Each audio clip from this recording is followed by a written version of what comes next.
जटाटवी गलज्जल प्रवाह पावितस्थले कलेवलम्ब्य लम्बितां भुजङ्गतुङ्गमालिकान्तमड्डमड्डमड्डमन्निनादवड्डमर्वयं चकार चण्डताण्डवं तनोतु नः शिवः शिवम्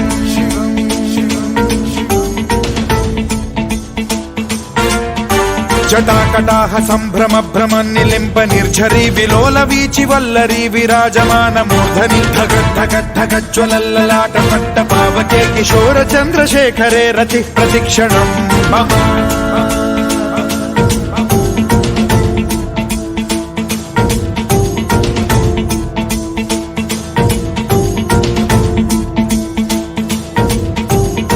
धरेन्द्र नंदिनी विलास बंधु बंधुरस्फुरद्दिगंत संतति प्रमोदमान मानसे कृपा कटाक्ष धोरणी निरुद्ध दुर्धरापदि क्वचित् दिगंबरे मनो विनोद मेतु वस्तुनि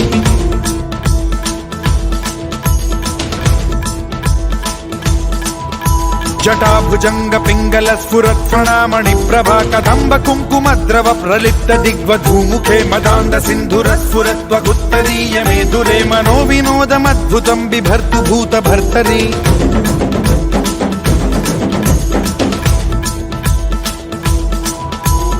ओम नमः शिवाय।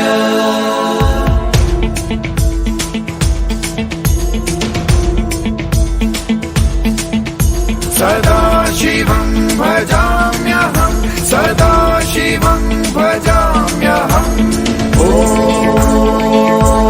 नमः शिवाय।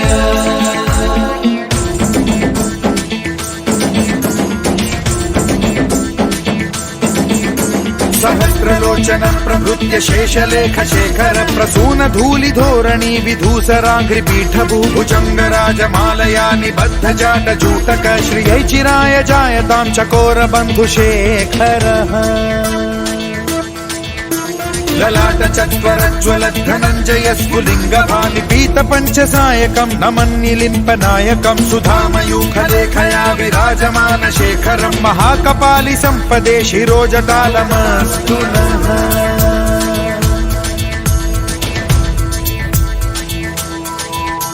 कराल भाल पंडिका धगद्धगद्धगज्ज्वलत् धनञ्जयाहुतीकृत प्रचंड पंचसायके धराधरेन्द्र नंदिनी कुचाग्र चित्रपत्रक प्रकल्पनैक शिल्पिनी त्रिलोचने रतिर्मम नवीन मेघमण्डली निरुद्ध दुर्धर स्फुर कुहूनि शीथिनी तमः प्रबन्ध बद्ध कंधरः निलिम्प निर्झरीधरस्तनोतु कृत्ति सिन्धुरः कलानिधान बन्धुरः श्रियं जगद्धुरन्धरः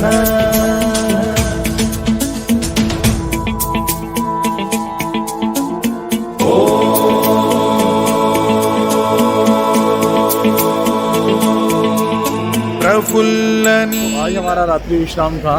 रामपुर गांव है ये, टिलवाड़ा है रुद्रप्रयाग से आगे, इससे आगे हमारा रात्रि विश्राम था और रात को अच्छे से नींद आई। बहुत अच्छी जगह है और अगस्त्य मुनि से हम लोग काफ़ी नज़दीक पहुंच चुके हैं और यहाँ से सोनप्रयाग है करीब 50 किलोमीटर है, 2 घंटा लगेगा। आगे गुप्तकाशी और फाटा से रोड ख़राब है इसलिए 2 घंटा लगना है। बाकी हम लोग यहाँ तक अगर पहुँच पाएँ एक दिन में तो हम लोगों का आगे का रास्ता काफ़ी आसान हो जाता है। हम लोग 10-11 बजे ट्रैकिंग हम केदारनाथ की शुरू कर पाएंगे। अगर रूम के किराए की बात करूं तो डबल शेयरिंग रूम यहाँ पर 1500 रुपये में मिला और हम्बल रूम्स हैं। बहुत ज़्यादा लग्जरी हम लोग यहाँ ना तो एक्सपेक्ट करते हैं और ना मिलती है। जो रूम हैं तो मैं आपको दिखाने की कोशिश करूँगा।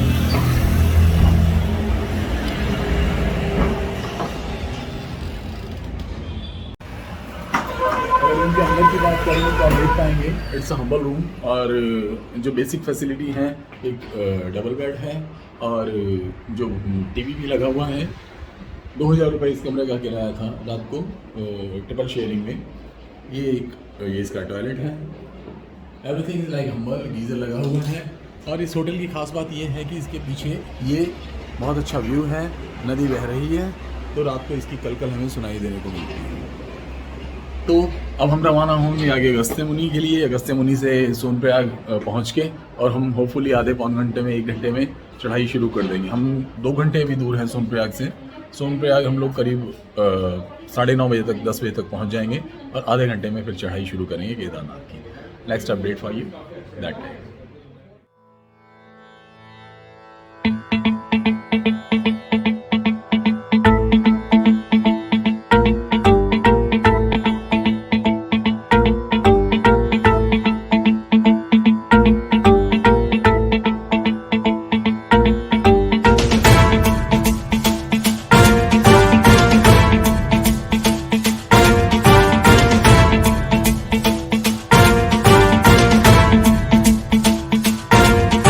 जटाटवी गलज्जल प्रवाह पावितस्थले कलेवलम्ब्य लम्बितां भुजंग तुंग मालिकान्तमड्डमड्डमन्निनादवड्डमर्वयं चकार चण्ड ताण्डवं तनोतु नः शिव शिवम्।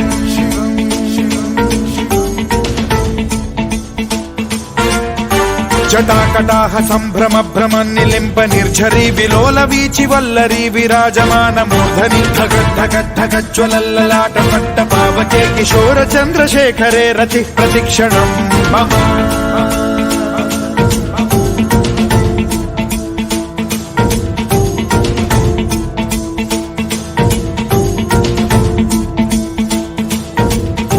धराधरेन्द्र नन्दिनी विलास बन्धु बन्धुरस्फुरद्दिगन्त सन्तति प्रमोदमान मानसे कृपा कटाक्ष धोरणी निरुद्ध दुर्धरापदि क्वचित्।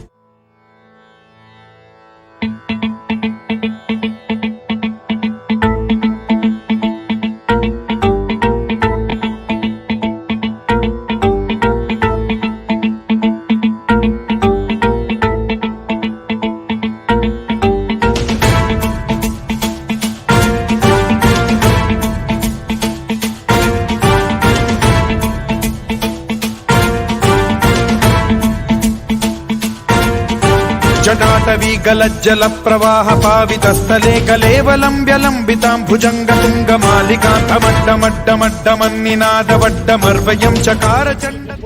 तो हम लोग सोनप्रयाग आ गए हैं और सोनप्रयाग का ये टैक्सी स्टैंड है। आप देखें तो 3 फ्लोर का टैक्सी स्टैंड है और तीनों फ्लोर फुल हैं। केवल ये अपर फ्लोर जो है उसमें इतनी सी जगह बची हुई है जो हम लोग अभी आ रहे हैं और ये भी फुल होती जा रही है। तो ये हम हैं, ये हमारी गाड़ी है और ये जो ऊपर पहाड़ों पे हमारी पार्टी हो रही है। तो हम अब सोनप्रयाग से आगे चलेंगे। गौरीकुंड यहाँ से टैक्सी मिलेगी हमें और फिर गौरीकुंड से हमें केदारनाथ के लिए 16 किलोमीटर जो हमारी यात्रा है वो हम पैदल करेंगे। Stay tuned for next update. का वेंचर है यहाँ। अगर आपने वेरिफिकेशन ऑलरेडी करवाया हुआ है, रजिस्ट्रेशन करवाया हुआ है तो रजिस्ट्रेशन करवाने की ज़रूरत नहीं है। लेकिन अगर रजिस्ट्रेशन करवाया हुआ है तो वेरिफिकेशन यहाँ इनवेरिएबली होगा, आपके डॉक्यूमेंट्स का, आपके आईडी का और आपका जो रजिस्ट्रेशन ऑलरेडी हो चुका है उसका। उसके बाद फिर आपको आगे जाने देंगे। तो ये सोनप्रयाग जो है उसका ये स्टेशन है वेरिफिकेशन का। ये है कि ये GMEN का काउंटर है, यहाँ पर वेरिफिकेशन होता है सबका। लेकिन हम लोगों ने पहले से ई रजिस्ट्रेशन करवाया हुआ है, इसलिए जिन लोगों का ई रजिस्ट्रेशन पहले से है उनको यहाँ वेरिफिकेशन करने की ज़रूरत भी नहीं है और रजिस्ट्रेशन में उनका ऑलरेडी हो चुका है, उसका फ़ोटो ID पेस्टेड है, इसलिए उसकी ज़रूरत नहीं है। तो इसलिए अगर आपने ई रजिस्ट्रेशन पहले करवा लिया है तो यहाँ से सीधे आगे बढ़ सकते हैं। केदारनाथ का इस बार आप देख सकते हैं कितना लोगों में क्रेज़ है। ये जो लाइन सामने दिखती है, ये वाली जो लाइन दिख रही है, ये गाड़ी में बैठने वालों की है जो यहाँ से सोनप्रयाग से गौरीकुंड तक गाड़ी लेकर जाएगी। ये पूरा पुल आपको दिखने भरा हुआ, उस तरफ गाड़ी है, वो गाड़ी आपको गौरीकुंड तक लेकर जाएगी। और सोनप्रयाग पे ये स्थिति है करीब 400 से 500 लोग वेटिंग में हैं कि उनको गाड़ी आगे लेकर जाए, तब जाकर उन्हें आगे चढ़ाई करना जो 16 किलोमीटर की फाइनली गौरीकुंड से वो नसीब होगा। आप देख सकते हैं भीड़ का आलम क्या है। और क्योंकि बाबा केदार का इस बार ज़्यादा क्रेज़ है, 2 साल बाद से निकले हैं तो बस गले में आना था। घोड़ा स्टैंड है, अगर आपने नीचे से भी घोड़ा किया है तो यहाँ उसको रजिस्ट्रेशन करना पड़ेगा, उसके बाद ऊपर चलेगा, या फिर यहीं से आप डायरेक्ट हायर कर सकते हैं। गवर्नमेंट का काउंटर है और जो गवर्नमेंट की प्रेस्क्राइब रेट है उस पर यहाँ से घोड़ा मिलता है ऊपर जाने के लिए।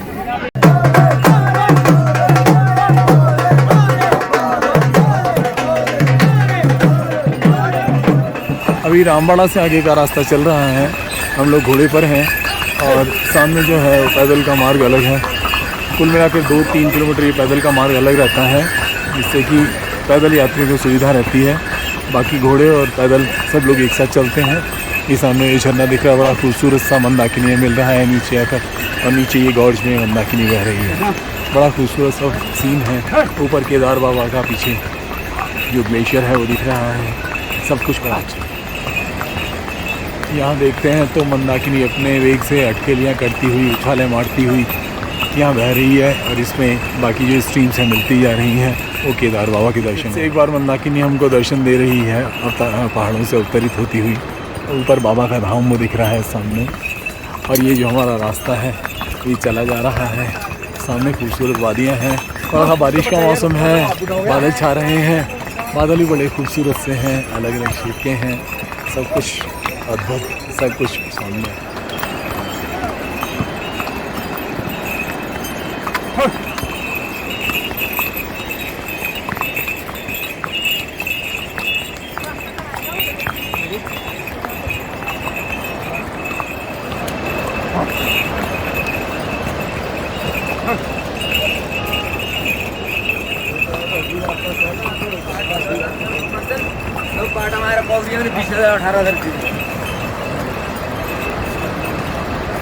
मंदाकिनी अपने पूरे रौद्र रूप में अपनी खूबसूरती दिखाती हुई, अपनी छटा बिखेरती हुई।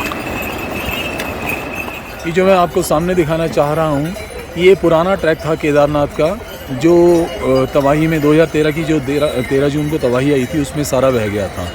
ये सामने जो ट्रैक दिख रहा है ये बीच बीच में टुकड़ों में बचा हुआ है, और वो सामने आखिरी जो दिख रहा है वो ट्रैक वहाँ जाकर खुलता था। ये जो बीच का सारा पहाड़ था ये नीचे आकर ये नीचे मंदाकिनी में गिरा, और यहाँ रामबाड़ा हुआ करता था, उसे पूरा तबाह करके नीचे गौरीकुंड तक लेकर गया था। ये आज तबाही के निशान आज भी बाकी हैं। ये ट्रैक आज नया बन गया है, लेकिन तबाही जो है वो आई थी, वो कभी भूली नहीं जा सकती। केदारनाथ जैसे जैसे नज़दीक आता जा रहा है कुदरत की खूबसूरती अनमोल और होती जा रही है। ये सामने ग्लेशियर है जो बीच रास्ते में नीचे तक जा रहा है, और बीच में हट्स बने हुए हैं ब्रेकफास्ट के लिए। पूरा माहौल जो है बादलों से ढका हुआ है, पूरी घाटी बादलों से ढकी हुई है। बीच बीच में इंटरमिटेंट बारिश हो रही है, लगातार नहीं है, और मई का पहला महीना है तो सुहा भी रही है। अच्छी लग रही है बारिश, क्योंकि इतनी ठंड नहीं है अभी।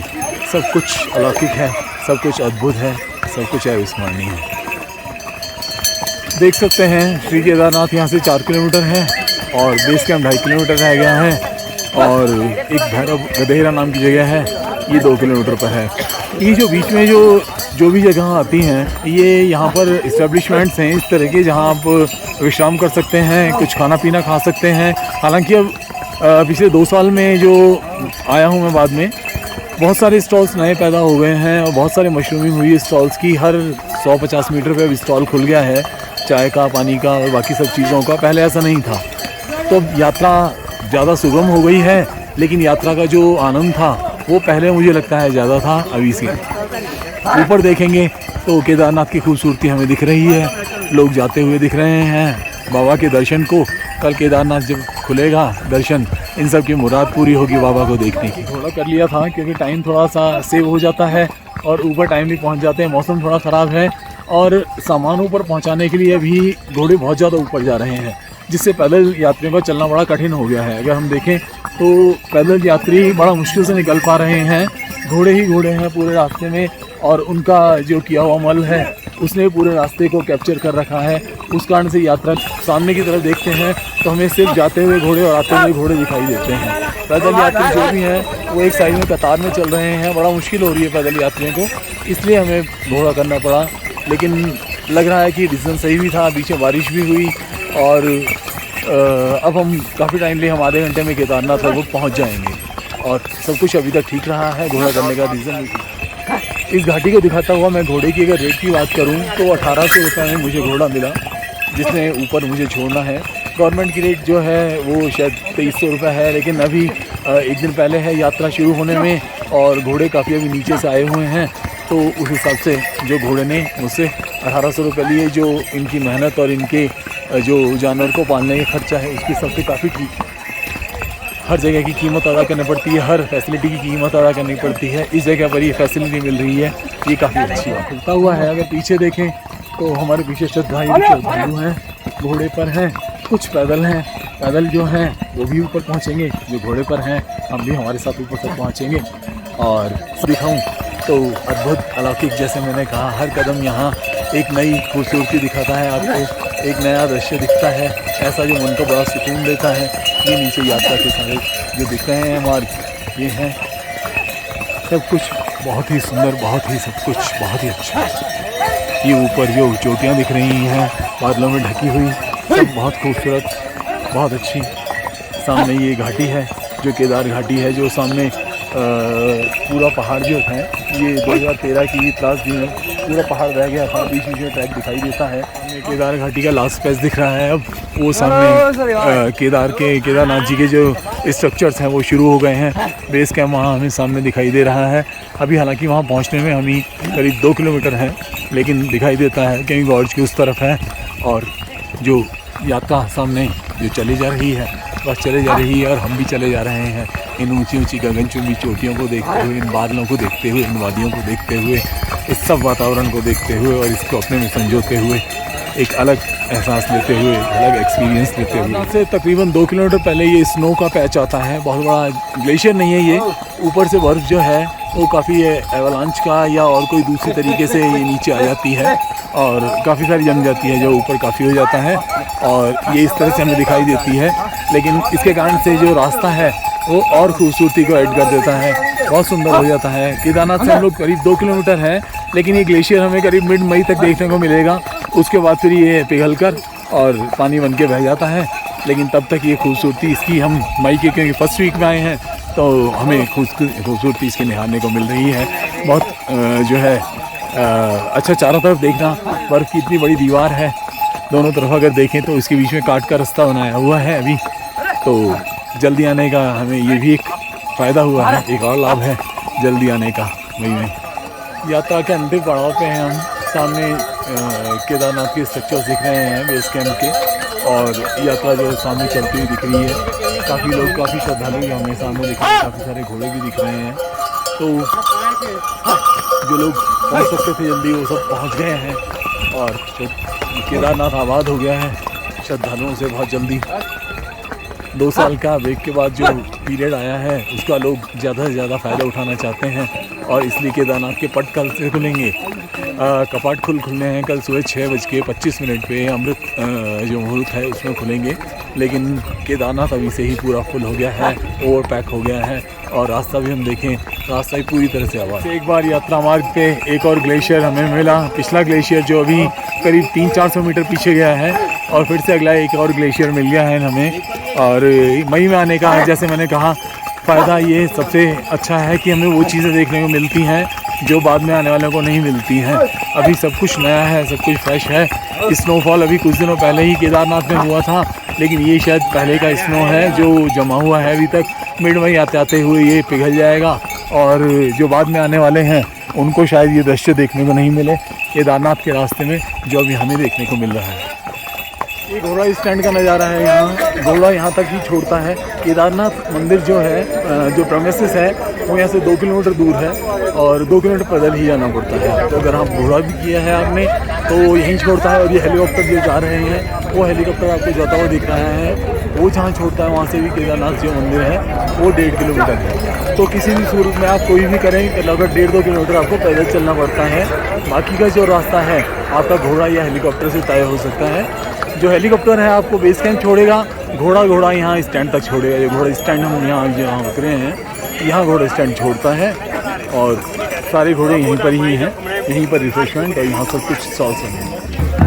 ये बाबा केदार की पालकी आज निकल चुकी है, करीब 2 घंटे हो गए हैं उनसे निकले हुए। लेकिन बाबा केदार की पालकी के साथ जो दूसरे और उसके आइडल्स आते हैं वो पीछे आ रहे हैं। उनकी मानवीय कहानी को देखने को मिल सकती है। ये पीछे जो आ रहे हैं ट्रेडिशनल ड्रेसअप में साथ में लिए हुए, ये देखिए बीच में इनकी भी आइडल है, उसे लिए हुए आ रहे हैं और ये कितना खूबसूरत नज़ारा है, कहाँ देखने को मिलते हैं। ये हम लोग भाग्यशाली हैं जो आज ये देखने को मिल रहे हैं। ये देखिए बाबा की आइडल। जय बाबा केदार, जय बाबा।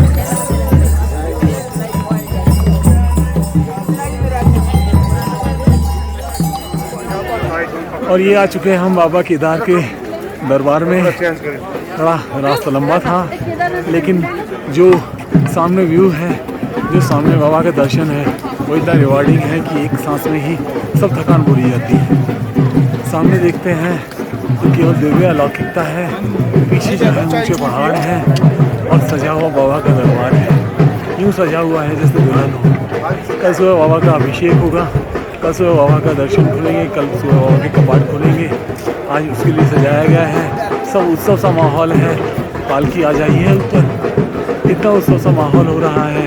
जय श्री केदार, जय श्री केदार, जय श्री केदार जो सामने लिखा हुआ है, उसको एक नहीं 100 बार रिपीट करने का मन करता है। जितनी बार रिपीट करें, जितनी बार इस दृश्य को देखें, उतना आंखों को थकना नहीं। बस इसे देखते रहें, इसे निहारते रहें और ऐसे ही जीवन चलता रहे। जय श्री केदार। मेरे पास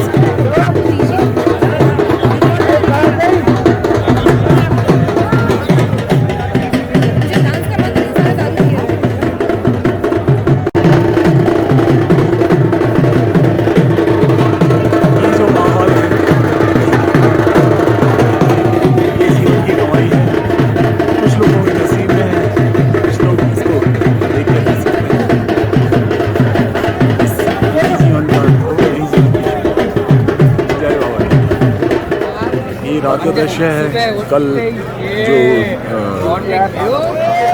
पुण्य नक्षत्र में जो धाम खुलेंगे, उससे पहले की एक रात है। एक अपने आप में एक यहाँ का माहौल जो है बड़ा भक्तिमय है, बहुत ही सुंदर माहौल है। सबके मन में जयकारे लग रहे हैं, सबके मुँह पे जयकारे लग रहे हैं। कल अमृत नक्षत्र बता रहे हैं सुबह 6:25 पे, जिसमें इसका जो धाम के कपाट हैं वो खुलेंगे। तो सुबह का इंतज़ार रहेगा। सुबह इनको ज़रूर केदार जी के दर्शन होंगे हमें, और हमारा जीवन थोड़ा सा और सफल है। अगर हम चारों तरफ देखें तो चारों तरफ बस माहौल है।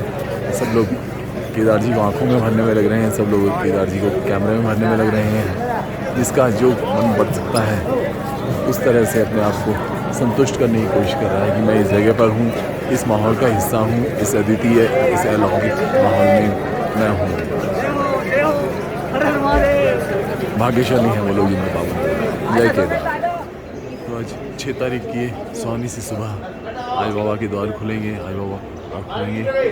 आज हम बाबा बर्फानी के दर्शन करेंगे। अभी थोड़ी ही देर में हम बाबा बर्फानी के सामने होंगे। बस 5 मिनट का इंतज़ार और है, बस फिर मंदिर चलते हैं। ये हमारी आज की जो स्टे था, ये बीकानेर हाउस है, इसमें हमारा स्टे था। और रूम्स अच्छे हैं, बेसिक फैसिलिटीज़ हैं। गर्म पानी के गीज़र्स नहीं हैं हालांकि, लेकिन फिर भी कंबल और रजाइयाँ जो हैं काफ़ी कोजी हैं, और बाकी फैसिलिटीज़ हाइजीन भी प्रॉपर है। इसके अगर मैं किराए की बात करूं तो इसने 1500 रुपये पर हेड रुकने का लिया है आज। और जो 3 बेडरूम है वो 5000 का है, और जो 2 बेडरूम है वो 3500 का है। तो बहुत सारे लोगों को रहने की जगह नहीं मिली। हम लोगों ने इसे करीब 1-1.5 महीना पहले बुक कराया था। तो ये अच्छा हुआ, हमारे भाग्य अच्छे थे जो हमको रात को अच्छी नींद सोने को मिली। आज हम आपको लेकर चलेंगे अब बाबा बर्फानी के दर्शन के लिए। तो आज वो सुहाना सुबह है जिसका हमको इंतजार था।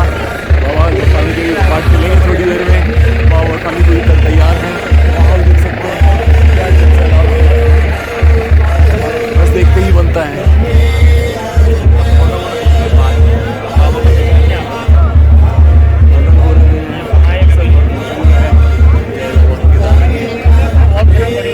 उच्चारण में नक्षत्र है ये, जिसमें कपाट खोलते हैं। थोड़ी देर में देखेंगे बाबा।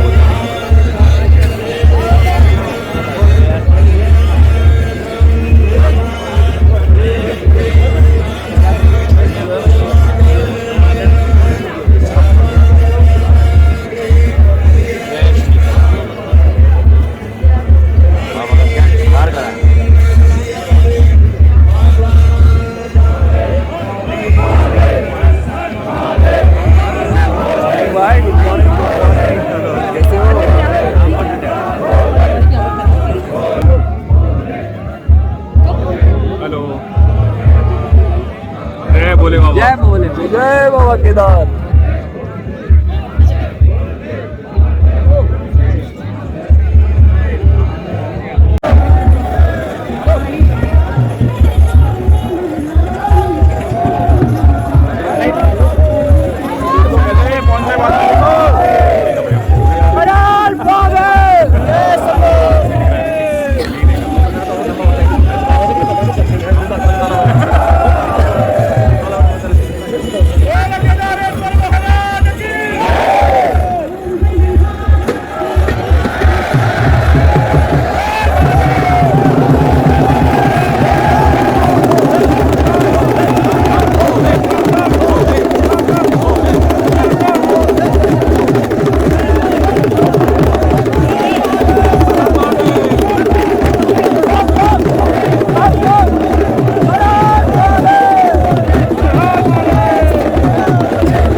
तो बाबा के यहाँ पालकी में आने के कई फ़ायदे हैं। आज ये चामुंडा माँ का जो साक्षात रूप है, इन्हें भी बाबा केदारनाथ के साथ ही ऊपर लाया गया है।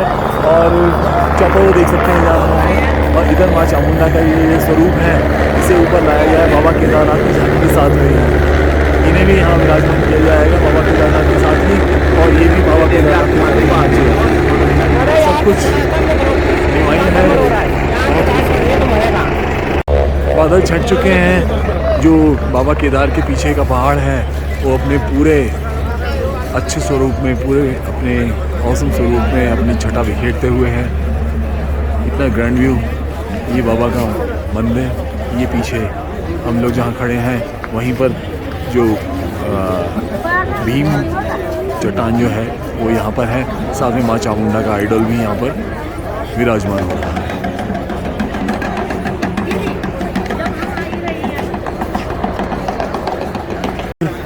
केदारनाथ के पालकी के साथ आने के बहुत सारे मैंने बताया कि बेनिफिट्स हैं, तो उसमें से एक सबसे बड़ा फ़ायदा ये है कि ये देखिए यहाँ की जो आइडल है, चामुंडा माता का आइडल है, ये भी बाबा केदार की पालकी के साथ ही ऊपर आया था। ये यहाँ लगा हुआ है। ये बाबा की जो अंदर आइडल है उसी के साथ विराजमान होगा, और ये बाबा अपने पूरे अलौकिक स्वरूप में सामने दर्शन देते हुए। नीचे भीमशिला रखी हुई है, और ये चारों तरफ मौसम खुल के हमें पीछे का पहाड़ इस तरह दिखाई दे रहा है, कुछ अपने अद्भुत अलौकिक रूप में पूरी तरह से दर्शन देते हुए बाबा केदार के मंदिर के साथ में। पीछे बैकग्राउंड लेकर इस तरह का व्यू बनता है जैसा दुनिया में और कहीं नहीं। पीछे जो आइडल की मैं बात कर रहा हूँ चामुंडा माता का, ये मेरे बिल्कुल ठीक पीछे है। यहाँ पर जो लोग इसे लेकर आए हैं, लोकल पुजारी परिवार में से ही जो लोग हैं वही इसे ऊपर लेकर आते हैं। वो सामने सब लोग लेकर चले हुए हैं, और चामुंडा माता के दर्शन के लिए यहाँ काफ़ी लोग जो है एकत्रित हैं, सब लोग इकट्ठे हैं माता चामुंडा का आशीर्वाद लेंगे। तो आज हम जा रहे हैं भैरव बाबा के मंदिर। ये करीब केदारनाथ से 1 किलोमीटर पर स्थित है, सीधे हाथ पर ईस्ट साइड। ये नीचे केदार बाबा का दिख रहा है टाउन, वहाँ से हम लोग उस रूट से आए हैं। जो पुल दिख रहा है बिल्कुल केदार बाबा के मंदिर के सामने ही पुल दिखता है। ये यहाँ से चढ़कर करीब 1 किलोमीटर की चढ़ाई है, लगभग बहुत ज़्यादा तीखी नहीं है, बड़े आराम से चढ़ाया जा सकता है। वो सामने भैरव बाबा का मंदिर दिख रहा है। केदार बाबा क्या है कि यहाँ जरूर आए, बड़ी अच्छी जगह है। ऊपर से बड़ा अच्छा व्यू आता है केदार बाबा का, और इसके अलावा हमको एक नई चीज़ देखने को मिलती है, नई जगह, पूरी घाटी का व्यू दिखता है। हेलीकॉप्टर्स आ रहे ही जा रहे हैं। ये हम पहुंच रहे हैं भैरव बाबा के मंदिर, जो टिपिकल पहाड़ी मंदिर होता है। झंडे लगे हुए हैं, हट बनी हुई है, बड़ा सा 1 घंटा लगा हुआ है, और सामने आपको ये अमेजिंग व्यू देखने को मिलता है जो प्राइसलेस है।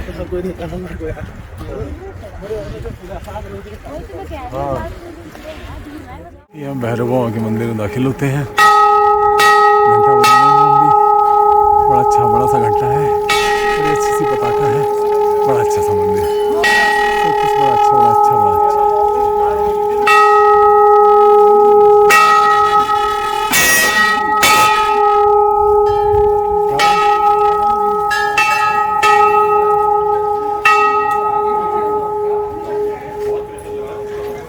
ये हम दाखिल होते हैं भैरव बाबा के मंदिर में। देखिए बाबा की मूर्ति है, साथ में और 2 मूर्तियाँ हैं।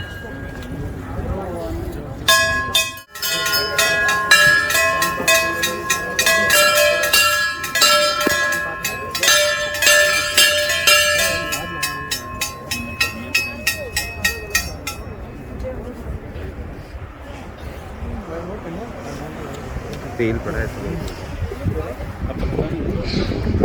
सामने का व्यू देखा जा सकता है मंदिर से, कितना अमेजिंग व्यू है। नीचे पूरा केदार घाटी दिख रही है, सब श्रद्धालु आते जाते वहाँ सामने से दिख रहे हैं। पूरा केदार टाउन जो है सामने दिख रहा है, वो बाबा का मंदिर से सजा हुआ दिख रहा है सामने। ये बाबा का मंदिर, इनकी पताका सामने ग्लेशियर। नई सुबह है, आज हम लोग चोरावाली ग्लेशियर करेंगे, जो 2 किलोमीटर दूरी पर है। ये सामने बाबा केदार का दरबार है, भीड़ बहुत ज़्यादा है। अगर आपको सामने की तरफ दिखाऊँ चोरावारी ग्लेशियर का, वो सामने रास्ता दिख रहा है, वो जाती हुई ट्रेन, और फिर उधर जो छोटा सा ग्लेशियर दिखता हुआ उधर से जा रहा है ट्रेन, और बीच में एक और ग्लेशियर पार करके उधर वो जो पीछे पहाड़ दिख रहा है ऊपर सुमेरु, उसके हम बिल्कुल बेस पर पहुँचे थे जहाँ चोरावारी हुआ करती थी, जो बस हुई थी। और चोरावारी वहाँ ग्लेशियर है जहाँ से शुरू होता है, वहाँ तक हम लोग जाएंगे आज 2 किलोमीटर। तो चोरावारी जाने के लिए हमें मंदाकिनी सबसे पहले पार करनी पड़ती है। केदार बाबा का जो मंदिर है उससे नीचे हम बेस कैंप की तरफ उतरते हैं तो सीधे यहाँ पे ये पुल बना हुआ है ये लोहे का, और ये आगे ये ट्रेल पे जाकर वो सामने लकड़ी का पुल दिख रहा है उससे भी जा सकते हैं, और वो उसके बिल्कुल सामने जो ऊपर ट्रेल दिख रही है वहाँ से हम चोरावारी ग्लेशियर को पकड़ लेते हैं। और चोरावारी ग्लेशियर की जो ट्रेल वो सामने दिख रही है, वहाँ सामने एक स्ट्रक्चर भी बना हुआ है बीच में, और 2 ग्लेशियर्स हैं, वहाँ तक हम लोग जाएंगे। बीच के रास्ते का आप यात्रा का आनंद लेते रहें। चोरावारी ग्लेशियर है, उसके रास्ते में जैसे मैंने कहा है कि मंदाकिनी को पार करना पड़ता है। मंदाकिनी हमारे सीधे हाथ पर चलेगी, उस ट्रेल पर जाकर हमारे सीधे हाथ पर जाएगी, अभी उल्टे हाथ पर है, देख सकते हैं। बड़ी पिक्चरस लोकेशन है, बहुत खूबसूरत सी नदी बह रही है, और पीछे जो है ये ग्रैंड व्यू है जो सुमेरु पर्वत का, जिसके नीचे चोरावारी ग्लेशियर स्थित है, जहाँ तक हम अभी जा रहे हैं। वो हमको ट्रेन दिख रहा है, ये सामने जो ट्रेल है ये हमको वहाँ लीड करेगा उस जगह।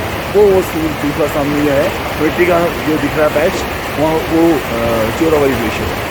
तो जैसे कि ये ट्रेल चला जा रहा है, देखिए डिफाइंड ट्रैक है जो चोरावारी के लिए पहले डिफाइंड नहीं था, लेकिन हम काफ़ी लोग जाने लगे हैं चोरावारी का, जैसे मालूम पड़ा है लोगों को, तो वहाँ तक ट्रेल लगा दी है। आगे मेरे 3 साथी हैं जो मेरे साथ यहाँ तक आए हैं, और आगे मेरे साथी रहने वाले हैं। ये पीछे सुमेरु पर्वत का ग्रैंड व्यू है, जिसकी जो रूट में चोरावारी ग्लेशियर है, जहाँ से कि 2013 का जल प्रलय आया था केदारनाथ में। आज वहाँ की यात्रा आपको करवाएंगे, वहाँ का हम दर्शन कराएंगे आपको। ग्लेशियर के रास्ते में हम सामने केदार बाबा का धाम दिख रहा है। हम लोग करीब 1 किलोमीटर आ चुके हैं।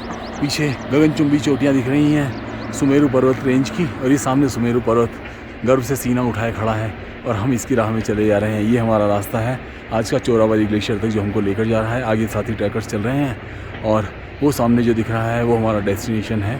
बिल्कुल वो सामने पहाड़ दिख रहा है, उससे घूमते ही हमारा चोरावारी ग्लेशियर आएगा, जो यहाँ से 2 किलोमीटर है पूरा केदारनाथ से। तो आज हम वहाँ का आनंद लेंगे। रास्ते में ये केदार गुफा पड़ती है, जिसे आजकल मोदी गुफा भी लोग कहते हैं। यहाँ हमारे माननीय प्रधानमंत्री नरेंद्र मोदी जी ने 48 या 72 घंटे की तो जो तपस्या की थी, यहाँ मौन में रहे थे, एकांत में रहे थे। वो इस ऊपर जो स्ट्रक्चर दिख रहा है ये केदार गुफा है, जिसकी बुकिंग आजकल हम GMEN से या उत्तराखंड से या केदारनाथ का जो ऑफिशियल वेबसाइट है वहाँ से भी कर सकते हैं, और वहाँ हम जो चिंतन करने का आनंद हम भी ले सकते हैं। ये सामने ये जो दिख रहा है ये ट्रैक ऊपर जा रहा है, यहाँ से ट्रैक डिवाइड हो गया है। ये तो ऊपर गुफा की तरफ ट्रैक जा रहा है, और ये जो हमारा ट्रैक है ये नीचे हमको चोरावारी ग्लेशियर लेकर जा रहा है। बीच में एक चोरावारी तरफ हम लोग चले जा रहे हैं, बीच में एक छोटा सा ग्लेशियर आता है, इसे हम लोग पार करना पड़ता है। हमारे साथी सतीश जो हैं, अरे वाह, फैंटास्टिक, पार करते आ रहे हैं। Fantastic, almost done. Oh, record time, awesome 8 seconds, very good. ये नीचे तक जा रहा है ग्लेशियर, और छोटा सा है लेकिन इसे पार करना होता है। जैसे गर्मियाँ आएंगी इस ग्लेशियर का झरना बन जाएगा, और यहाँ बहता हुआ पानी मिलेगा, जो जाकर मंदाकिनी में मिलता है। फिर से देखिए सुमेरु पर्वत कितना नज़दीक आ गया है, कितना ग्रैंड व्यू दे रहा है। नीचे यहाँ कंस्ट्रक्शन काफ़ी चल रहा है। नीचे हम देखें तो केदारनाथ मंदिर का ये पीछे का हिस्सा है, वो सामने केदारनाथ मंदिर दिख रहा है, वो जो है भीम शिला दिख रही है हमको सामने। सारे श्रद्धालुओं की सारी भीड़ है, वो सामने सारा स्ट्रक्चर है, वो गगनचुंबी चोटियाँ वहाँ सामने, और वो जो ट्रेल जहाँ से हम आए हैं वो पुल वो रहा जहाँ से हम लोगों ने मंदाकिनी को पार किया था, और इस ट्रेल को पकड़ा है। तो हम जिस ट्रैक पर हैं चोरावारी ग्लेशियर का, वो सामने दिख रहा है, और ये बीच में एक खूबसूरती का नज़ारा कुदरत का हमारे सामने है। ऊपर से गिरता झरना इतना खूबसूरत, जो पत्थरों से टकराकर उछाल मार रहा है, एक ज़िंदगी से भरी जो एक आपको एहसास देता है, वो सामने दिख रहा है। ये नीचे आकर मंदाकिनी में मिल रहा है, ये सीन हो जाकर यहाँ पर मंदाकिनी में मिल जाती है। लेकिन झरने का बहना बहुत खूबसूरत है। कुछ ट्रैकर्स हमारे साथी सामने हैं, वो फोटोग्राफी कर रहे हैं। ज़्यादा लोग यहाँ नहीं आते हैं, करीब अगर हम वहाँ चोरावारी ग्लेशियर पे पहुँचेंगे वहाँ 10-15 लोगों से ज़्यादा नहीं होते हैं एक बार में। और आज ये सामने यहाँ दिख रहे हैं जो फोटोग्राफी कर रहे हैं, ये कुल मिलाकर ये हमारे साथी हैं, ये पीछे व्लॉगिंग कर रहे हैं। तो सब कुछ माहौल बड़ा मस्त है। और यहाँ केदारनाथ आए तो चोराबाड़ी ग्लेशियर आना बनता है। चोराबाड़ी के रास्ते का एक झरना, जैसे मैं बताया, फोटोग्राफी के लिए अमेजिंग जगह है। छोटा सा ग्लेशियर है और नीचे तक जा रहा है। ये देखिए नीचे आकर मंदाकिनी नीचे मिल रहा है।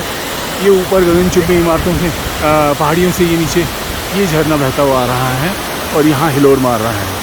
वाह क्या जगह है। देखिए ये स्ट्रीम पड़ता है, ये ऊपर से आता हुआ झरना जो है बड़ा खूबसूरत तो है, लेकिन इसे पार करना थोड़ा ट्रिकी है। बीच में एक पुल बनाया हुआ है, उसे साथी ट्रकर्स पार कर रहे हैं। तो आप देखेंगे थोड़ा संभल के पार करना पड़ता है क्योंकि पानी का वेग काफ़ी तेज़ है और गिरने की काफ़ी गुंजाइश है क्योंकि पानी का है। हमेशा जो भी जो नेचुरल ताकतें होती हैं उनसे हम संभल कर, उनसे दोस्ती कर आगे बढ़ें, बजाय उनको चैलेंज करके। बस वही उसूल अपनाकर इस पूरे पैच को हम पार करेंगे। थोड़ा सा आगे भी ट्रिकी है, मैं भी आपको दिखाऊंगा, लेकिन अगर आप संभल कर तो ये हम लास्ट लेग में हैं चोराबाड़ी ग्लेशियर पहुंचने के। ये हमारे साथी सतीश जी के हाथ में, हाथ दिखाओ आपका। इन्होंने यहाँ से निशानी ले ली। जब हम झरना पार कर रहे थे वहाँ इनके ऊपर बोल्डर एक बुढ़क कर गिरा, जिसे हाथ से रोका तो हाथ पे चोट लगी। बस लास्ट लेग है ये। वो सामने मंदाकिनी शुरू होती हुई दिख रही है वहाँ से, और बस उस मंदाकिनी के लेफ्ट में ही हमें चोराबाड़ी ग्लेशियर यहाँ दिखेगा। साथ ही आगे पहुँच गए एक दो। मौसम देखिए लगातार अपने रंग बदलता हुआ, पूरी केदार घाटी जो है वो बादलों में भर गई है। सामने श्री केदार का मंदिर हमें दिख रहा है और हम ट्रेल पे इधर से जा रहे हैं। ये ट्रेल जा रही है और ये नीचे से जो हम ट्रेल से आए हैं वो मंदाकिनी बह रही है। ये आखिर में हम चोराबाड़ी ग्लेशियर पहुंचते हुए, ये सामने जो दिख रहा है चोराबाड़ी ग्लेशियर है, वहाँ भी पूरा जो है पहाड़ ग्लेशिएटेड है। सामने से मंदाकिनी की जो मेन स्ट्रीम है वो निकल रही है। ऊपर सुमेरु पर्वत है जो अभी बादलों में ढक गया है सारा। नीचे केदार घाटी भी जो है हम देख सकते हैं सारी बादलों में ढकी हुई है। सामने केदार जी का मंदिर दिख रहा है और इधर ये हम लोग ग्लेशियर यहाँ पहुँचे हैं। अभी आपको केदार ये चोराबाड़ी ग्लेशियर का जो अपडेट है वहाँ पहुँच कर देते हैं क्या स्थिति है और उसके ऊपर कहाँ तक जाया जा सकता है। तो हम लोग हैं अब एग्जैक्टली चोराबाड़ी ग्लेशियर पर। ये सामने चोराबाड़ी ग्लेशियर है, उसका एक पार्ट वो है। यहाँ पर एक झील हुआ करती थी जो पूरी फटकर और बह गई थी। ये वाला पार्ट था पहाड़ का जो टूटकर उस नदी में गिरा था, और सामने जो पहाड़ दिख रहा है उसका काफ़ी बड़ा जो सामने हिस्सा दिख रहा है वो टूट के नदी में गिरा था, जिससे कि ये पूरी यहाँ पर एक लेक हुआ करती थी वो पूरी तबाह होकर ये जो रास्ता है सामने दिख रहा है, ये यहाँ से केदार वैली आगे शुरू होती है। अगर मैं आपको आगे से दिखाऊँ इसको ले जाकर, ये देखिए कितना तीखा यहाँ पर जगह है। अगर इसे सुसाइड पॉइंट कहें यहाँ का तो गलत नहीं होगा, इतना तीखा है यहाँ। ये यहाँ से फटकर यहाँ जो सारा मलबा और पानी हुआ करता था वो सामने ये पूरा केदार वैली पर जो टूट पड़ा, जो केदारनाथ का मंदिर बचा, बाकी सब कुछ जो तबाह हो गया था। तो ये जो चोराबाड़ी ग्लेशियर है और जो जिसका नाम बाद में जाना गया कि चोराबाड़ी ग्लेशियर, इस कारण से प्रसिद्ध हो गया कि उसने जो विध्वंस था 2013 जून को जो हुआ था वो उसी ने पैदा किया था। 6.5 वाला विध्वंस था। पहला वाला विध्वंस जो था बादल फटने से हुआ था। दूसरा वाला जो विध्वंस है वो ये चोराबाड़ी लेक जो है वो जो फटी थी और उसमें बहुत बड़ा पहाड़ का टुकड़ा टूट कर गिरा था, उससे वो लेक जो है बर्स्ट हो गई और उस लेक का पूरा पानी इस केदार वैली पर टूट पड़ा। उसका मलबा जितना भी था जमा हुआ वो कीचड़ के रूप में उसने सारा इस केदार वैली को अपनी आगोश में ले लिया था, जिससे इतना बड़ा तबाही हुई थी, जिसमें हज़ारों लोग काल कबलित हुए थे, हज़ारों लोगों ने अपने खोए, पूरे परिवार डूब गए थे। उसके लिए चोराबाड़ी ग्लेशियर सब जगह आज जाना जाता है। सब डॉक्यूमेंट्रीज बहुत बनी हैं इस पर, बहुत सारे रिसर्चेस भी हुए हैं। इसके ऊपर भी जो जाने को ट्रेल्स बनी हुई हैं वो देखिए, इसके ऊपर भी जाने को ट्रेल है। हम वहाँ नहीं जा रहे हैं चोराबाड़ी से ऊपर, लेकिन इसके पीछे भी लेक्स बताई जाती हैं जो 2013 में उन लेक्स में भी टूटने का खतरा पैदा हो गया था, जिसके ऊपर नज़र रखी और उसके बाद वो आपदा निकल गई थी, कोई और बड़ी अनहोनी नहीं हुई थी। लेकिन जो ये है चोराबाड़ी ग्लेशियर, चोराबाड़ी लेक, उसके अवशेष चोराबाड़ी लेक के ये हैं और चोराबाड़ी ग्लेशियर जो था वो वहाँ से आता था नीचे तक, और ये यहाँ ये टुकड़ा है, ये पूरा पहाड़ हुआ करता था जो आज पहाड़ का हम नाम निशान इस तरह से देख रहे हैं कि बीच में टूटा हुआ हमको केवल बोल्डर्स का मलबा दिख रहा है। ये चोराबाड़ी ग्लेशियर से लौटते हुए हमने एक शॉर्टकट मारा है, एक लोकल पुल बनाया हुआ है बिल्कुल जुगाड़ सा, इससे हम मंदाकिनी पार कर रहे हैं। नीचे मंदाकिनी खौलती बह रही है और हम बिल्कुल उस ट्रेल से यहाँ से उतरे हैं, यहाँ से उतरे हैं। ये सतीश जी जिनकी चोट लगी थी बैठे हुए हैं, वो सामने केदार वैली है। हम करीब आधे घंटे वहाँ पहुँचेंगे। ये आज का चोराबाड़ी ग्लेशियर रहा। ये हमारे साथी जश्न मनाते हुए, मौसम अमेजिंग है, और लोगों का हौसला भी अमेजिंग है। बारिश पूरी केदार घाटी में लगातार हो रही है। ऊपर हम पीक्स देखें, सब बादलों से ढकी हुई हैं, कोई पीक्स विजिबल नहीं है। हम लोग अभी वहाँ से जा रहे हैं चोराबाड़ी ग्लेशियर से। अब वहाँ कोई कुछ भी विजिबल नहीं है। ट्रैक केवल वो जा रहा था, वो सामने जो है ट्रैक जाता हुआ वो विजिबल है। इधर केदार बाबा क्या पहुँचे दरबार में, तो भीड़ यहाँ, कोई मौसम हो कोई कुछ भी हो। देखिए बारिश कितनी पड़ रही है, लेकिन सभी लोग डटे हुए हैं। कुछ ना कुछ छतरी लगा के, कुछ पॉलीथीन लगा के, जिनके पास कुछ नहीं है वो भीगने का मंजूर है, लेकिन वो लगातार डटे हुए हैं, उस जगह पर ही डटे हुए हैं। बाबा के दर्शन की ऐसी अभिलाषा है सबके मन में, ऐसी श्रद्धा है। यही बाबा का प्रताप है, यही बाबा का ऑरा है। जय बाबा केदार, जय बाबा केदार, आपकी पताका ऊंची है। इसी के साथ आज हमारा चोराबाड़ी ग्लेशियर का कार्यक्रम ख़त्म होता है। वापस बाबा के आश्रम पहुंच गए हैं और अब थोड़ा गीला हो गए हैं इस बारिश में, रेस्ट करेंगे और खाना खाएंगे। दोपहर के 1 बज रहे हैं। सुबह चले थे हम लोग करीब 8:30 पौने 9 बजे और 1 बज गए आते हुए। तो समझ सकते हैं बीच में कई जगह स्टीप थी, आपको दिखाई जैसा कि। तो जब भी आए केदारनाथ चोराबाड़ी जाइए।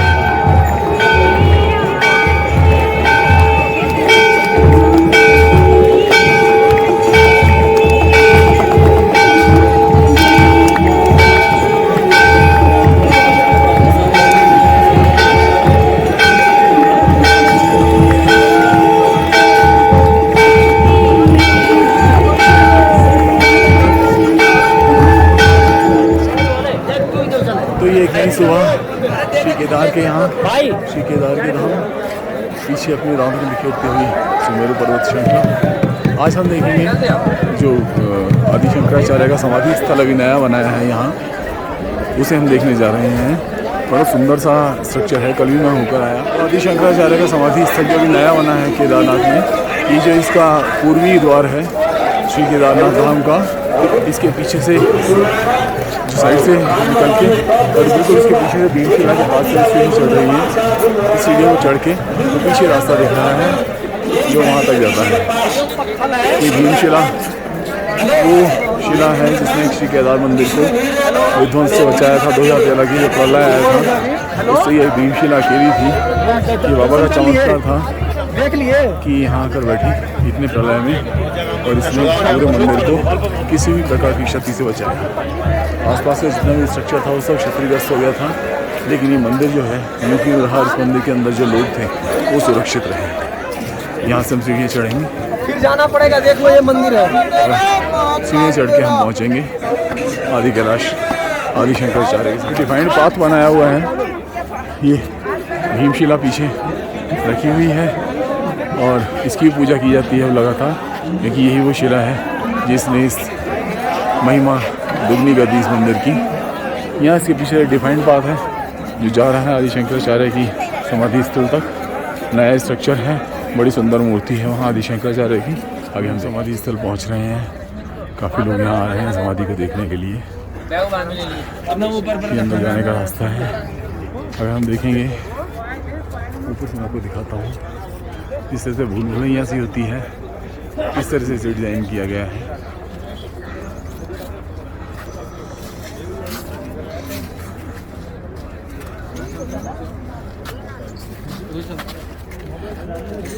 यहाँ ये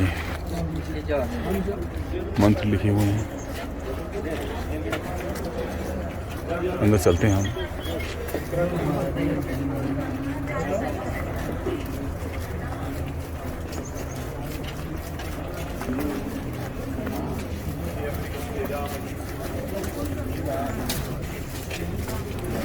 मंदिर की तरह यहाँ काफ़ी भीड़ भाड़ नहीं है, क्योंकि लोगों को यहाँ आने वालों को पता नहीं होता कि यहाँ ये एक और देखने की चीज़ है, इसलिए वो काफ़ी लोग मिस कर देते हैं।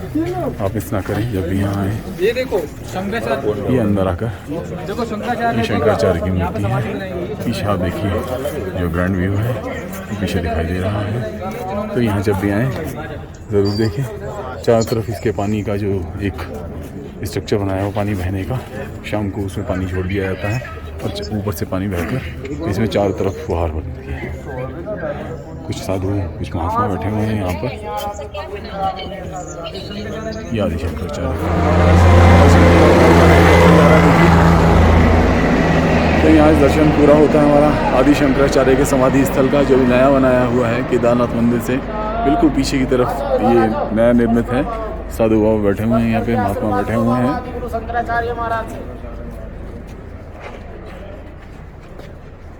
बड़ा सुंदर सा स्ट्रक्चर है, गोलाई में है। हम लोग इसमें से निकलते हैं, ऐसा लगता है किसी जो तिलिस्मी कोई जगह बना रखी हो उसमें से बनाया। कुछ इस तरह का निर्माण किया गया है इसका वास्तु कि उससे यहाँ आपको बड़े मन को शांति मिलती है, इसीलिए इसका नाम समाधि स्थल है। मंत्र चारों तरफ उच्चारित हैं लिखकर यहाँ बड़े बड़े अक्षरों में दीवारों पर, और बाहर आते हैं हम लोग, बाहर निकलते ही सामने जो है मंदिर को देख पाते हैं। रास्ता का आलम ये है कि घोड़ों का जाम लगा हुआ है। आगे पुल है जहाँ से घोड़े, जहाँ से रामबाड़ा है, रामबाड़ा से आगे घोड़े अलग शिफ्ट होते हैं। 2 किलोमीटर का रास्ता घोड़ों का अलग है और पैदल यात्रियों का अलग है। वहाँ इतना जाम है उस पुल पर, सारे घोड़े पीछे से देखिए, और लगा हुआ है घोड़ों में, जैसे किसी मेट्रो में कोई व्हीकल से जाम होता है इस तरह से। तो संसाधनों पर लोड काफ़ी है यहाँ, और कचरा प्रबंधन की व्यवस्था बहुत बुरी है, और यात्री बहुत ज़्यादा है। ये घोड़ों का जाम लगा देख रहे हैं, लगभग 4-4.5 किलोमीटर आगे रामबाड़ा तक पूरा जाम लगा हुआ है घोड़ों का, क्योंकि पुल से पार नहीं हो रहे हैं घोड़े। पुल बहुत छोटा है और घोड़ों को एक ही साइड पार कर सकता है, तो उस कारण से वहाँ काफ़ी जाम लग गया है। घोड़ों की संख्या काफ़ी है यहाँ, श्रद्धालुओं की संख्या के कारण लॉजिस्टिक्स पे काफ़ी लोड है, इंफ्रास्ट्रक्चर पे काफ़ी लोड है, और यहाँ श्रद्धालुओं का बड़ा मुश्किल हो रहा है घोड़ा करके जाना भी और पैदल करके जाना भी। इतनी भीड़ है, देखिए कंधे से कंधे टकरा रहे हैं जैसे मेला हो रहा हो, इस तरह की स्थितियाँ हैं। उतार पे हैं आज यात्रा का, केदारनाथ यात्रा का आखिरी दिन है। गौरीकुंड पहुँचने में करीब हमें 2 किलोमीटर और बाकी हैं, और बारिश काफ़ी तेज़ हो रही है। ये देखिए गौरीकुंड 2.5 किलोमीटर है। श्रद्धालु काफ़ी संख्या में है बारिश में भी, और बारिश बहुत झमाझम हो रही है। इसमें भी हेलीकॉप्टर सर्विसेज, शायद जो एसेंशियल सर्विसेज हैं वो शुरू हैं, बाकी रेगुलर हेलीकॉप्टर सर्विसेज सस्पेंडेड अभी कर दी गई हैं। पिछले कुछ समय के लिए 1-2 घंटे पहले भी 1.5 घंटे के लिए सस्पेंड रही थी। मौसम ऊपर काफ़ी ख़राब हो गया था, बारिश भी हो रही थी, बादल भी काफ़ी थे, तो 1.5 घंटे तक सस्पेंड रही थी, फिर शुरू होती थी। और अभी वापस जैसे बारिश हो गई है तो एसेंशियल सर्विसेज के लिए हेलीकॉप्टर जा चुके हैं, वो वापस आ रहे हैं। बाकी हेलीकॉप्टर सर्विसेज अभी बंद है मौसम के कारण। सब लोग यात्री कोई जिनके पास बरसात का बचने का साधन नहीं है वो ओट लिए हुए हैं, और जिनका बरसात का बचने का साधन है वो अपनी यात्रा जारी रखे हुए हैं। जैसे यात्रा जारी रखने का साधन है बरसात से बचने का, तो मैंने कुछ को पॉइंट चोरेंज में कवर कर लिया है, और मुझे रवाना हुए करीब 2.5 घंटे हो चुके हैं, और 2 किलोमीटर और है, तो करीब मैं 3 घंटे 3.25 घंटे में नीचे तक की यात्रा कंप्लीट करूँगा गौरीकुंड की। अगर आप आम स्पीड से लें तो 4 से 4.5 घंटे तक लगते हैं, और अगर आप ट्रैकिंग के लिए अभ्यस्त हैं तो ये 3 से 3.5 घंटे के बीच में ये सिमट जाती है। बीच में कुछ पैचेस ऐसे हैं जो काफ़ी तीखे हैं, और यहाँ सीढ़ियाँ हैं, सीढ़ियों के कारण से थोड़ी दिक्कत आती है। जहाँ पे अदरवाइज़ सीधा पाथ है वहाँ पे कोई दिक्कत नहीं होती है। घोड़ों से हमको बचते बचाते चलना होता है, रास्ते में घोड़ों का मल काफ़ी है, वो काफ़ी दिक्कत करता है, फिसलन पैदा करता है, और ख़ासकर इस मौसम में आप देख सकते हैं क्या स्थिति है सड़क की, और इस पर फिसलने के कितने चांसेस हैं। तो अपना ध्यान रखें जब भी आएँ, और बारिश के लिए बचने के लिए हमेशा अपने साथ अपनी बरसाती साथ में रखें, और अगर नहीं लाते हैं तो नीचे यहाँ हम्बल सी बरसाती जो है 100 रुपये में मिल जाती है, उसे ज़रूर खरीद लें। मौसम बहुत अनप्रेडिक्टेबल है यहाँ, किसी भी दिन बारिश होती है। मैं आज 4था दिन है यहाँ वापस उतर रहा हूँ, और लगातार 4 दिन बारिश हुई है, कोई भी ऐसा दिन नहीं गया जिस दिन बारिश नहीं हुई है। तो अपना ध्यान रखें जब भी आएँ, अपनी सेहत के बचाव के लिए ज़रूर से आप रेनकोट लेकर आएँ, जिससे आप भीगने से बचें और सर्दी जुकाम से बचें। जय बाबा गौरीकुंड पहुँच चुके हैं।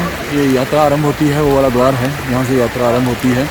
तो लगभग 1.25 घंटे से लगातार बारिश हो रही है। पहले स्लो थी, लेकिन अब काफ़ी तेज़ बारिश हो रही है। देखिए आप ऊपर रेनफॉल काफ़ी हैवी है, और काफ़ी लोग छतरियाँ लेकर चल रहे हैं, काफ़ी लोग जो है अपना रेनकोट लेकर चल रहे हैं, और इस बीच काफ़ी लोग जो है शेल्टर्स में पनाह लिए हुए हैं, भीगने से बचने के लिए कोई साधन नहीं है। घोड़े रुके हुए हैं, घोड़े चल रहे हैं, वो बार बार फिसल रहे हैं। तो यात्रा में आते समय इस बात का मैं कह रहा हूँ विशेष ध्यान रखिए, यहाँ बारिश लगातार होती है, तो बारिश का भरपूर प्रबंध करके आएँ।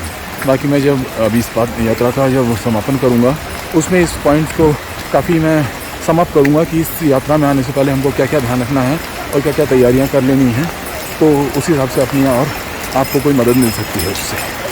जय बाबा। तो हम लगभग गौरीकुंड पहुँच चुके हैं।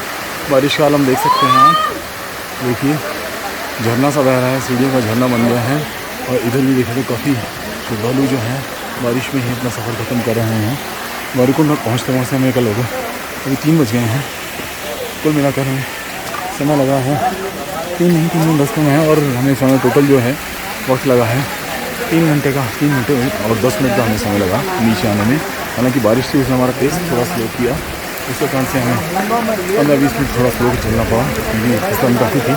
लेकिन फिर भी ये सफ़र 3.25 घंटे में ट्रैकर्स द्वारा तय किया जा सकता है और बाकी लोगों के द्वारा 1 घंटा ज़्यादा लग के 4.25 से 4.5 घंटे में आराम से इस सफ़र को तय किया जा सकता है। अगर आपको ऊपर कोई घोड़ा नहीं मिलता है या हेलीकॉप्टर आपको राइड नहीं मिलती है तो चिंता करने की ज़रूरत नहीं है। आप बिल्कुल आराम से अगर धीरे धीरे भी आएंगे तो भी आप इसको 5 घंटे में आराम से पूरा कर लेंगे अपने पेस से, अपने तरीके से और अपनी सहूलियत को ध्यान में रखते हैं। यहाँ केदारनाथ यात्रा का हमारा समापन हो रहा है विधिवत रूप से। हम लोग वहाँ थे, वापस आए हैं और यहाँ से हमें आगे जाने के लिए शेयर्ड कैब मिलेगी।